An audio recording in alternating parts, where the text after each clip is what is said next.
আলো কথা বলে বলে আধারের মাথা ব্যথা তুলে ফেলেছে। আধার দাঁতে দাঁত চেপে সব বকাবকি মুখ বুজে সহ্য করে নিল। তখনই তার চোখে পড়ল পোলাও এর মধ্যে দুটো এলাচি।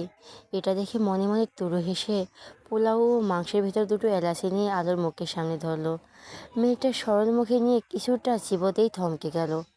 চট করে ঘাড় ঘুরিয়ে স্যারের দিকে তাকাতেই আদার শব্দ করে হেসে উঠল। কারণ মেয়েটার রক্তিম চেহারাটা দেখার মতো।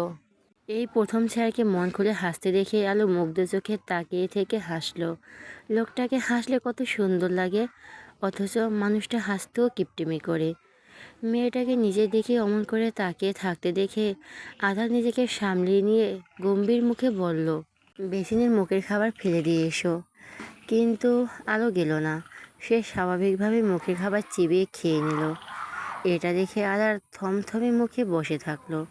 তখনই তার নজর যায় মেয়েটা দু হাতের তালুতে, যেখানে তার নাম জলজল করছে। ডান হাতে আরবিতে ও বাম হাতে ইংরেজিতে ছোট্ট করে লেখা আধার। স্যারের নজর খেয়াল করে আলো নিজের হাতের দিকে তাকায়, তারপর হাত দুটো পিছনে আড়াল করে নিল। এটা নিয়ে না আবার লোকটা তাকে কিছু বলে, কিন্তু আধার কিছুই বলল না, চুপচাপ তাকে খাইয়ে দিতে থাকলো। রাতের বেলা সব কাজে না মিলে ঠিক করেছে আজ ছাদে যে শোবে, কারণ এতগুলো মানুষের রুমে জায়গা হবে না। তাই ছাদে দুই পাশে বিছানা পাতা হয়েছে। এক পাশে থাকবে ছেলেরা আর অন্য পাশে মেয়েরা। ছায়া মায়া আগেই চলে গিয়েছে। আলো নিজের বালিশ বগল দাবা করে ললিপপ খেতে খেতে করিডোর দিয়ে যাচ্ছিল, উদ্দেশ্য সিঁড়ি বেয়ে ছাদে যাওয়ার। আদার সাহেব এসব পছন্দ করেন না, তাই ওনাকে নিজের পুরো রুমটাই ছেড়ে দিয়েছে। আজ বদমাশ লোকটা থাক একা। এসব ভাবার মাঝে আলো অনুভব করলো পেছন থেকে কেউ তার বিনুনি চেপে ধরেছে। আলো বিরক্তিতে মুখ দিয়ে চবর্গীয় শব্দ উচ্চারণ করলো। মুখ থেকে ললিপপ বের করে ঘাড় ঘুরিয়ে পিছনে তাকিয়ে খ্যাক করে বলল, এখানে আবার চুল ধরে টানাটানি শুরু করেছেন? প্রত্যুত্তরে আধার কিছু না বলে মেয়েটার হাতের বাহু চেপে ধরে টেনে টুনে নিজের সাথে নিয়ে যেতে লাগলো। রুমে এসে বিছানায় ছড়িয়ে মারল মেয়েটাকে। তারপর দরজা লাগাতে লাগাতে গম্ভীর কণ্ঠে বলল, এখানেই ঘুমাও। আলো সোজা হয়ে উঠে দাঁড়িয়ে পিছনে ফিরে হাতে থাকা বালিশটা স্যারের দিকে ছুরি মেরে দাঁতে দাঁত চেপে বলল, আপনি আমার জীবনটাই জ্বালিয়ে খাচ্ছেন। আধার বালিশটা ক্যাচ করে ধরে বিছানায় ছুঁড়ে মারল। তারপর দু হাতের ট্রাউজারের পকেট গুজে এগিয়ে আস্তে আস্তে দৃঢ় কণ্ঠে বলল, তুমি ঘুমানোর সময় কেমন হয়ে থাকো সেটা জানো? অর্ধনগ্ন হয়ে থাকো। ঘুমের স্টাইল এতই জঘন্য তোমার। সেই জায়গায় তুমি কি না অতগুলো ছেলেদের সাথে ছাদে শোবে? আর ইউ সিরিয়াস মিসেস খান? ছেলেদের সাথে না, বলুন মেয়েদের সাথে। আর অনেকগুলো কম্পিউটার রয়েছে, কোনো সমস্যা হবে না। আমার বেডেও কম্পিউটার রয়েছে, এমনকি তুমি শোয়ার মতো সময় ওই কম্পিউটারের নিচেই শোও। কিন্তু ঘুমানোর পর তুমি কম্পিউটার নিচে না, বরং কম্পিউটার তোমার নিচে থাকে। সাথে পরনের টি শার্ট প্লাজো উপরে ওঠে। আলোকে সম্পূর্ণ কথা বলতে না দিয়ে আধার বলে উঠল। আলো কিছু না বলে লজ্জায় মুখ সরিয়ে নিল। মানছে তার ঘুমানো থাকা ভালো নয়, তাই বলে লোকটা মুখের উপর এইভাবে বলবে? আধার মেয়েটার কাছে এসে মাথা নিচু করে কানের কাছে মুখ নিয়ে ফিসফিসিয়ে বলল, সবাই আপনার স্বামীর মতো তো ভদ্রলোক নয় ম্যাডাম, যে আপনাকে অর্ধনগ্ন অবস্থাতে দেখেও নিজেকে শান্ত রাখবে। কথা বলে আধার সরে গেল। ওয়াশরুমের দিকে যেতে যেতে স্বাভাবিক গলায় বলল, তবুও যদি আপনার সবার সাথে ঘুমাতে ইচ্ছে করে তাহলে যেতে পারেন আপনি। আদার ফ্রেশ হয়ে রুমে এসে দেখে আলো নেই। এটা টের পেলে চুয়াল শক্ত হয়ে উঠল। মেয়েটা এত কিছু শোনার পরও চলে গেল। আদার হাতের তোয়ালে সোফার উপর রেখে রুমের বাতি নিভিয়ে বিছানায় উবুর হয়ে শুয়ে বালিশে মুখ গুঁজল। মেয়েটি যেখানে ইচ্ছে সেখানে থাক, তাতে তার কিছু যায় আসে না। অনেকটা সময় পর আলো হাতে করে পানির জগ নিয়ে রুমে এলো। সে মূলত নিচে পানি নিতে গিয়েছিল। রাতে যদি পিপাসা লাগে তখন। দরজা ভেতর থেকে বন্ধ করে টি টেবিলের উপর জগ রেখে বিছানায় এলো। স্যারের চোখ মুখের সামনে কয়েকবার হাত দিয়ে চেক করলো ঘুমিয়ে আছে নাকি ঘুমের ভান করছে। আলো কিছু বুঝতে না পারে চুপচাপ স্যারের উদম পিঠের উপর মাথা রেখে উল্টো হয়ে শুয়ে পড়ল। তারপর দুহাতে চোখের সামনে নিয়ে এসে খুঁটিয়ে খুঁটিতে দেখতে লাগলো। মনে মনে বিড়বিড় করে বলে উঠল, মেহেদি রাঙা হাতে লিখেছি আপনার নাম, আর এই জীবনে শুধুই চেয়েছি এই পচা আপনিটাকেই। ঢাকা থেকে কক্সবাজার যেহেতু দূরের পথ, তাই সবাই সকাল সকালই বেরিয়ে পড়েছে। কক্সবাজার পৌঁছাতে প্রায় 8-9 ঘন্টার মতো লাগবে। বয়স পরিবারের লোক, কাজিন সবাই প্রাইভেট কারে যাচ্ছে। গাড়ির ভেতরে সবাই আনন্দ হইচই করলো। আজ আলোর মনটা খারাপ। সে চেয়েছিল ছেলের সাথে আসতে, কিন্তু লোকটা তাকে ইগনোর করে অন্য গাড়িতে উঠেছে। এটা নিয়ে তার যত সব মন খারাপ। ও তুমি ঠিক আছো? না মানে আজও এত শান্ত। আলোর কেন জানি খুব রাগ হলো। সে মুহূর্তে ছোট বোনের উপর চেঁচিয়ে উঠল, আমাকে কি তোমার মানুষ মনে বলে মনে হয় না? আমার মন খারাপ কষ্ট বুঝি হয় না? সব সময় হাসি খুশি বক বক করি বলে কি কখনো শান্ত থাকতে পারি না? আমার উগ্র স্বভাব, আমার বেশি কথা বলা কথা, আমার পাগলামি, আমার আকাম কুকাম করা, এমনকি আমার হাসিতেও তোদের সমস্যা হয়। এই পুরো আমিটাই সবার সমস্যা। আমি এখন কি করব? বল কি করব? নিজের অস্তিত্বকে মিটিয়ে ফেলবো। সচরাচর আলোকে কখনোই কেউ রাখতে দেখেনি, আর না এমন কথা বলতে দেখেছে। মেয়েটা সবসময় হাসি খুশি থাকে, কষ্ট পেলেও হাসে, মন খারাপ থাকলেও হাসে। অথচ সেই মেয়েটা যেমন রূপ ঠিক সবার হজম হলো না। বড় বোনের চিল্লানি খেয়ে তো ছায়া কেটে দিয়েছে। ড্রাইভিং সিটের পাশে সিটে রোহিত বসেছিল। মূলত আলোরা বরের গাড়িতেই বসেছে। রোহিত লুকিং গ্লাসে তাকিয়ে আলোর উদ্দেশ্যে বলল, তুই ঠিক আছিস? সামান্য কথাতে তুই রিয়াক্ট করছিস কেন? আলো জানালা দিয়ে বাইরের দৃষ্টি নিক্ষেপ করে স্বাভাবিক গলায় বলল, আমি বাজে তাই এমন করছি। কেউ কিছু বলেছে? না পারলে না, পারলে কেউ আমার সাথে কথাও বলবে না। আলোর তেরা তেরা জবাব ঠিক বুঝতে পারল না রোহিত। তবে মেয়েটাকে আর ঘাটল না। হয়তো মন মেজাজ বিগড়ে আছে মেয়েটার। ছায়া মায়ার সাথে লেপ্টে বসে আছে, মাঝে মাঝে নাক টানছে। আলো কিছুক্ষণ চুপ করে বসে থেকে শব্দ করে দীর্ঘশ্বাস ছাড়ল। ছোট বোনকে টেনে নিজের কাছে নিয়ে এসে জড়িয়ে ধরে মাথায় চুমু খেয়ে শান্ত গলায় বলল, সরি বনু, তোকে বিনা কারণে বকা দিলাম। আসলে মুড একটু বিগড়ে আছে, তাই এই ছলাৎ করে উঠছিল। প্লিজ রাগ করিস না। বিয়েবাড়িতে গিয়ে তোরে আমার ভাগের রোজ দেবনি। সমুদ্র পাড়ে গিয়ে যা যা খেতে চাইবে তোকে আর মায়াকে সব খাওয়াবি নি। এবার চাইলে অক্টোপাসও খাওয়াবো, আমি একটু মানা করব না। এমনকি তিমি মাছও এনে খাওয়াবো তোকে। তবুও আমার কথা কষ্ট পাস না। তুই জানিস তো তোর আপু একটু অবুঝ, তাই হুটহাট এমন করে ফেলি।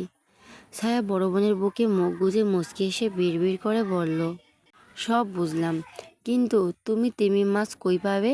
ওইটা তো সমুদ্রে আছে। তো কি হয়েছে, সমুদ্র থেকে ধরে আনবো ব্যাটারে। ছায়া মুহূর্তে শব্দ করে হেসে উঠল।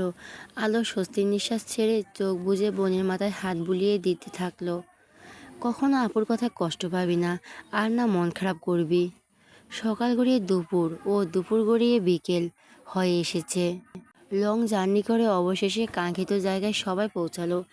আস্তে ধীরে সবাই নেমে এলো গাড়ি থেকে। আলো নিজের লেহেঙ্গা দুহাতে ধরে গাড়ির ডোর খুলে নামলো। সামনে এগোতেছে অনুভব করলো পিছনে ওড়না আটকে গেছে। আলো বিরক্তির পিছনে ঘুরে ওড়না ধরে টানাটানি করতেই পাশ থেকে একটা পুরুষিয়া বলিষ্ঠ হাত এসে তার ওড়না ছড়িয়ে দিল। আলো চমকে উঠে পিছনে ফিরতেই তার কপাল স্পর্শ করলো উত্তপ্ত বুক। খুব চেনা ও অতি প্রিয় পুরুষিয়া পারফিউমের ঘেরান পেয়ে আলো মুহূর্তে পিছনে সরে গেল। অন্তঃপর কিছু না বলে মানুষটার পাশ কাটিয়ে চলে যায়। বাড়ির প্রবেশপথের নারকেল গাছের দীর্ঘ সারিতে জড়িয়ে দেওয়া হয়েছে নীল আর সাদা মরিচবাতি, যা দূর থেকে দেখলে মনে হচ্ছে আকাশের নক্ষত্রগুলো নিচে নেমে এসেছে। সাজসজ্জার আধুনিকতার ছোঁয়া থাকলেও ঐতিহ্যের টান স্পষ্ট। সদর দরজার টাটকা কলাপাতা আর সোলার নকশায় তৈরি করা হয়েছে খোশ আজমের গেট।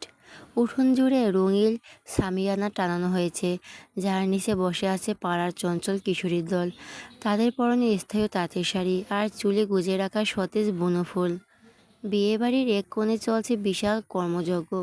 বড় বড় ডেকচিতে রান্না হচ্ছে ঐতিহ্যবাহী মেজবানি মাংস এবং সামুদ্রিক মাছের বিশেষ কোনো পদ। ধোয়া ওঠা ভাতের গন্ধ আর মশলা ঝাঁঝালো ঘ্রাণে চারপাশ ম ম করছে। পূর্ণিমরা পান সুপারি মুখে দিয়ে বসে আছে বাড়ির বারান্দায়। তাদের গল্পের আসর বসেছে পুরনো দিনের বিয়ের স্মৃতি নিয়ে। যেহেতু সবাই অত দূরের পথ থেকে এসেছে, তাই মেহমানদের আগেই খেতে দিতে হয়েছে এবং সন্ধ্যা দিকে বিয়ে পড়ানো শুরু হবে। আলো কথা মতো তার রোস্ট ছায়ার প্লেটে দিল। তখনই খেয়াল করলো তার প্লেটের রোস্ট। আলো সরু চোখে পাশে বসা ছেলের দিকে তাকায়। আলা দুটো টিস্যু আলোর কোলের উপর রেখে শান্ত গলায় বলো, আমাকে পরে দেখো, আগে খাবার খাও। আলো কিছু না বলে চুপচাপ খেতে লাগলো। আবারও খেতে শুরু করলো, আর মাঝে মধ্যে এটা সেটা বই প্লেটে তুলে দিল। সন্ধ্যা হয়ে আসতে বিয়ে পড়ানো শুরু হয়ে গেল। মেঘনার পরনে লাল টুকটুকে জামদানি শাড়ি আর রোহিতের গায়ে শেরওয়ানি। কাজী সাহেব সকল নিয়মকানুন মেনে রোহিতকে কবুল বলতে বলে। ছেলেটা সময় নষ্ট না করে 3বার কবুল বলে দেয়। এটা নিয়ে পাশে দাঁড়ানো কাজিন বন্ধু বান্ধবরা সবাই হেসে উঠল। কাজী সাহেব এবার মেঘনাকে কবুল বলতে বললেন। মেয়েটা একটু সময় নিয়ে ধীরে সুস্থে কবুল বলতেই সবাই আলহামদুলিল্লাহ বলল। অবশেষে দুটি মানুষ পবিত্র বিবাহ বন্ধনে আবদ্ধ হয়। আলো এক কোণে বসে থেকে আর চোখে তার স্যারকে দেখতে ব্যস্ত। পরনে সাদা পাঞ্জাবি এবং ওপরে হাতা কাটা কালো কোটি। বাম হাতের কবজিতে সিলভার রাঙা ব্যান্ডেল ঘড়ি। বড় বড় চুলগুলো সুন্দর করে জেল দিয়ে সেট আপ করে রাখা। সুন্দর মুকুট ছিঁড়ে লালচে ঠোঁটের কোণে এক টুকরো হাসি দেখা যাচ্ছে। মানুষটাকে শার্ট পরলে বেশি মানায় নাকি পাঞ্জাবি পরলে বেশি মানায়? আলো মনে মনে ভাবল, আই থিঙ্ক পাঞ্জাবিতে বেশি সুন্দর লাগে। এটা ভেবে আনমনি হাসলো। লোকটা তার বাবার সাথে বসে থেকে টুকটাক কথা বলছে, মাঝে মধ্যে আবার হাসছেও। শ্বশুর জামাইয়ের মধ্যে তো ভাব হলো কখন ঠিক বুঝতে পারলো না আলো। তার বাবা তো জামাইকে পেয়ে এক প্রকার তাকেই ভুলেই গেছে। এটা মানতে পারলো না আলো। সে লেহেঙ্গা ধরে তার বাবার সামনে গিয়ে গাল ফুলিয়ে বলল, আমার বাবাকে দেখেছেন? মেয়ের এহেন কথায় মতিউর রহমান যেন আকাশ থেকে পড়লেন। তিনি অবাক কণ্ঠে বললেন, আমিই তো তোমার বাবা, চোখে কম দেখছো? ডক্টরের কাছে নিয়ে যাব? আলো কিছু বলবে তখনই আদার সোপায় শরীরটা এলিয়ে দিয়ে বলল, চোখে কম না আব্বু, বলুন আপনার মেয়ে খাবারের সাথে নিজের বেরেনও খেয়ে নিয়েছে। ছেলের মুখে আব্বু সম্বোধন শুনে আলো চমকে উঠল। তার মানে তার বাবাকে শ্বশুর বলে মেনে নিয়েছে? কিন্তু কখন? তুমি ঠিক আছো মামুনি? বাবার কথা শুনে আলো কপাল কুঁচকে বলল, তুমি তো দেখছি জামাইকে পেয়ে মেয়েকে ভুলিয়ে গেছো। আদার আবার পাশ থেকে শ্বশুরমশাইয়ের উদ্দেশ্যে বলে উঠল, আপনার বড় মেয়ে যে এত হিংসুটে সেটা জানা ছিল না। আলো বিরক্তিতে নাক মুখ কুঁচকে তার বাবাকে বলল, তুমি কিন্তু এখনো বললে না আমাকে কেমন লাগছে বাবা।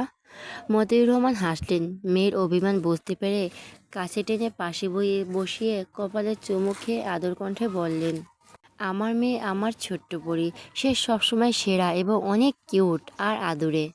বাবার প্রশংসা শুনে কেন জানি আলোর মন ভালো হলো না। সে উদাস মনে বলল, কিন্তু আমি অন্যের চোখে বাজে বাবা, খুব বাজে। কথা শুনে আদার ঘাড় কাত করে মেয়েটার মলিন চেহারা দিকে তাকায়। তার এই কথায় এখনো ধরে বসে আছে মেয়েটা। মতিউর রহমান মেয়ের মন খারাপ দেখে বুকে টেনে নিয়ে মাথায় হাত বুলিয়ে দিতে দিতে বলল, আমার সোনা একদম বাজে নয়। তোমাকে যে বাজে বলেছে তার চোখে সমস্যা আছে, নয়তো আমার ফুলের মতো কোমল মেয়েকে কি কখনো বাজে বলতে পারতো? আর তুমিও এক বোকা মেয়ে। কে কি বললো সেটা নিয়ে মন খারাপ করছো কেন? একটা কথা মনে রাখবে, একটা কথা মনে রাখবে, আমরা যেটা পছন্দ করি সেটা সে সবার পছন্দ হবে সেটাও না কিন্তু। তাই শুধু শুধু মন খারাপ করে লাভ নেই। আলো বুঝলো বাবার কথা, তাই সে কথা প্রসঙ্গ পাল্টিয়ে কিছু বলতে তখনই একজন ভদ্রলোক এসে তার বাবার সাথে কুশল বিনিময় করতে লাগলেন। মতিউর রহমান উঠে দাঁড়ানোর ফলে এখন আধার ও আলো সামনাসামনি। মেয়েটা সোজা হয়ে বসে আর চোখে ছেলের দিকে তাকাতে চোকাচোকি হয়ে গেল। আলো চট করে নজর সরিয়ে নিল, তবুও সে অনুভব করতে পারছে না ওই অশুভ লোকটা তাকেই দেখে যাচ্ছে। বাবাকে ওই মানুষটার সাথে চলে যেতে দেখে আলো উঠে দাঁড়ায়। লেহেঙ্গা দুহাতে ধরে সামনের দিকে পা বাড়াতেই অন্যায় টান পড়ল। আলোর কপাল কুঁচকি পেছনে তাকায়। লোকটা আলতো হাতে তার ওড়না টেনে ধরে আছে। আমি সুন্দর জিনিসের কখনো প্রশংসা করি না, এ কথা বলে আদার মেয়েটার ওড়না ছেড়ে দিল। আলো কিছুক্ষণ চুপ করে দাঁড়িয়ে থাকলো, তারপর অবাক কণ্ঠে জিজ্ঞেস করলো, আপনি আমাকে সুন্দর বললেন? আই ডোন্ট নো মিস কালো। আবার কালো? আলো দাঁত কিরমির করে বলল। আধার আনমনে হেসে কিছু বলতে যাবে, তখনই একজন রমণী এসে সোজা তার পাশে বসলো। এটা টের পাওয়া মাত্র আধার তড়াক করে উঠে দাঁড়ালো। হাই মিস্টার, আপনি আমার পাশে বসতে পারেন, নো প্রবলেম। মেয়েটার কথা শুনে আলোর শরীর জ্বলে উঠল। কত বড় সাহস! তার সামনেই তার স্বামীকে নিজের পাশে বসার জন্য অফার করছে। আধার পিছনে তাকানোর প্রয়োজন মনে করলো না। সে গম্ভীর কণ্ঠে কিছু বলবে, তার আগেই খেয়াল করলো একজোড়া হাত এসে তার গলা জড়িয়ে ধরেছে। আধার শীতল চোখে মেয়েটার মাসুম চেহারা দিকে তাকিয়ে দু হাতে কোমর জড়িয়ে ধরে আরও কাছে টেনে নিল। আলো একগাল হেসে চোখের কোণা থেকে কাজল নিয়ে ছেলের কানের পিছনে লাগিয়ে দিতে দিতে বলল, আজকাল দেখছি আমার স্বামীর ওপর শাকচুনিদের নজরও পড়ছে। আদার ঠোঁট কামড়ে হাসলো। এইদিকে তাদের আচরণ আর আলোর কথা শুনে সোফায় বসে থাকা মেয়েটি ফুঁসে উঠল। চট করে উঠে দাঁড়িয়ে দাঁতে দাঁত চেপে বলল, এই মেয়ে, তুমি আমাকে শাকচুনি বললে?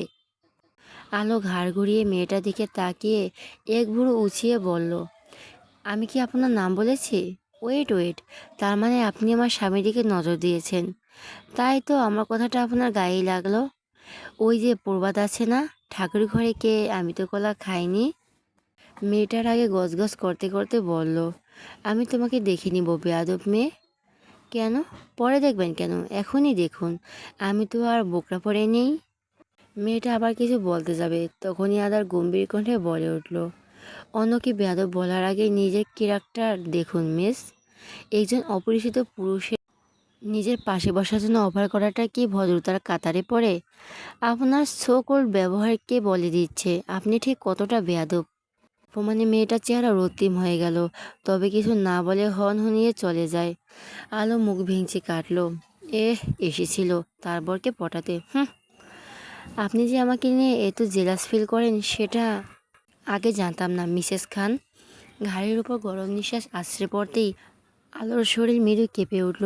সে দু হাতে নামিয়ে সরে যেতে চাইল, কিন্তু আধার তাকে ছাড়ল না, বরং কোমর চেপে ধরে ঘনিষ্ঠ করে নিল। আলো হাঁসফাঁস করে উঠে বলল, কি কি করছেন? ছাড়ুন, সবাই দেখছে তো। অন্যদিকে আলো লজ্জায় পারছে না জ্ঞান হারিয়ে ফেলতে। তার হাত পা রীতিমতো থরথর করে কাঁপছে। মানুষটা নিশ্চয়ই মাথার তার ছিঁড়ে গেছে, নয়তো এখানে এমন পাগলামি করা কোনো মানেই হয় না। হঠাৎ করে আধারে কি হলো কে জানে, মুহূর্তে মেয়েটাকে শোবার মাঝে ছুঁড়ে মেরে দাঁতে দাঁত পিষে বলল, আমার থেকে দূরে থাকবে, বলে হনহনিয়ে সেখান থেকে চলে গেল। আর আলো স্তব্ধ, বাগরুদ্ধ হতভম্বের ন্যায় বসে থাকলো। অজান্তে তার এক চোখ বেয়ে অচুর গড়িয়ে পড়ল। মেয়েটা ঠোঁট কামড়ে কান্না আটকে রাখার বৃথা চেষ্টা করলো। সে তো কিছু করেনি, ওই লোকটাই তো তার কাছে এসে তাকে স্পর্শ করেছিল। তাহলে এখন এমন ব্যবহার করা মানে কি তার সাথে? নাকি তাকে ছুটিয়ে ওই লোকটা ঘৃণা করে? অন্যদিকে আদা সোজা ওয়াশরুমে চলে এসেছে। দুহাত বেসিনের পাশে ভর দিয়ে রেখে মাথা নিচু করে জোরে জোরে শ্বাস নিতে নিতে চোখ দুটো বুজে নিল। একটু পর পানির ট্যাপ ছেড়ে চোখ মুখে ঝাপটা দিয়ে আয়নার দিকে তাকায়। হঠাৎই তার মনে হলো আয়নায় ফুটে ওঠা তারই প্রতিচ্ছবি তাকে দেখে হাসছে আর তাচ্ছিল্যের সুরে বলছে, অবশেষে আদার খানও এক মেয়ের প্রেমে পড়ে গেল। এটা শুনে আদারের খুব রাগ হলো। সে এক পাঁচ মেরে দিল আয়নার মাঝখানে। সঙ্গে সঙ্গে সুন্দর আয়নাটা ভেঙে গিয়ে কাঁচগুলো নিচে পড়ল। মাঝখান থেকে কয়েক ফোঁটা কাঁচ রক্ত চুইয়ে চুইয়ে পড়ছে। একই সাথে আধার চিৎকার করে বলে উঠল, বাসি না, ওই মেয়েকে আমি ভালোবাসি না, একটুও ভালোবাসি না। ও শুধু আমার দায়িত্ব, শুধুই দায়িত্ব, এছাড়া আর কিছুই না, কিছুই না। শুনতে পাচ্ছিস তুই? ওই পাগল মেয়ের প্রেমে পড়িনি আমি, আর না ওকে আমি ভালোবাসি। আদার কথাগুলো বলতে বলতে হাঁটু ভেঙে ফ্লোরের মাঝে বসে পড়ল। তখনই তার প্রতিচ্ছবি তাকে প্রশ্ন করলো, তাহলে পারবি ওই পাগল মেয়েটাকে ছেড়ে থাকতে?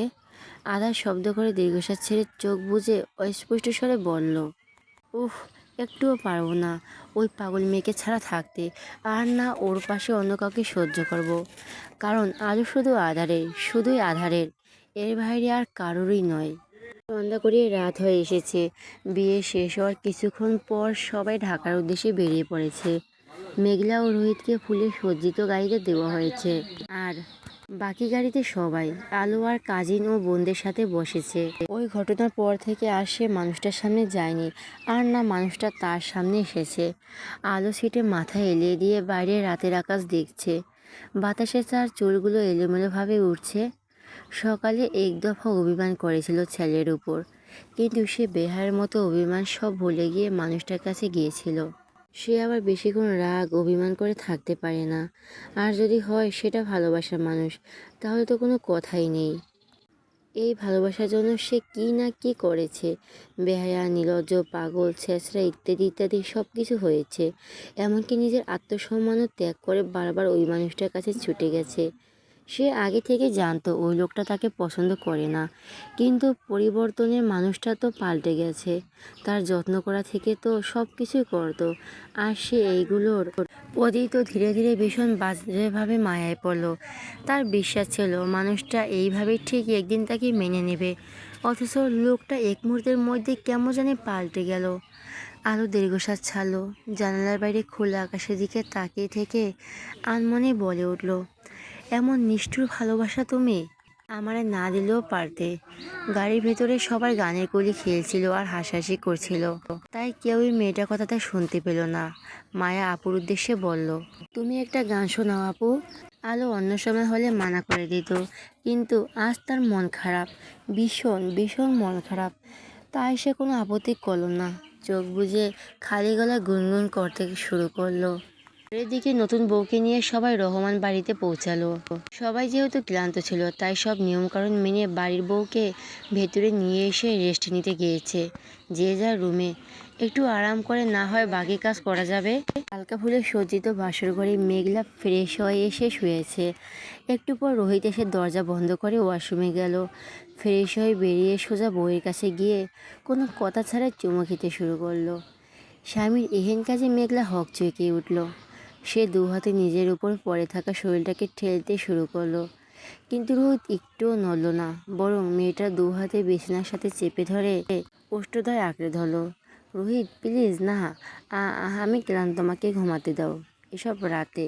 হ্যাঁ, তুই তো তোর বাপের বাড়িতে আরাম করে বসেছিলিস, আর আমি জার্নি করে গেলাম আর এলাম, সেখানে তো আমার ক্লান্ত হওয়ারই কথা।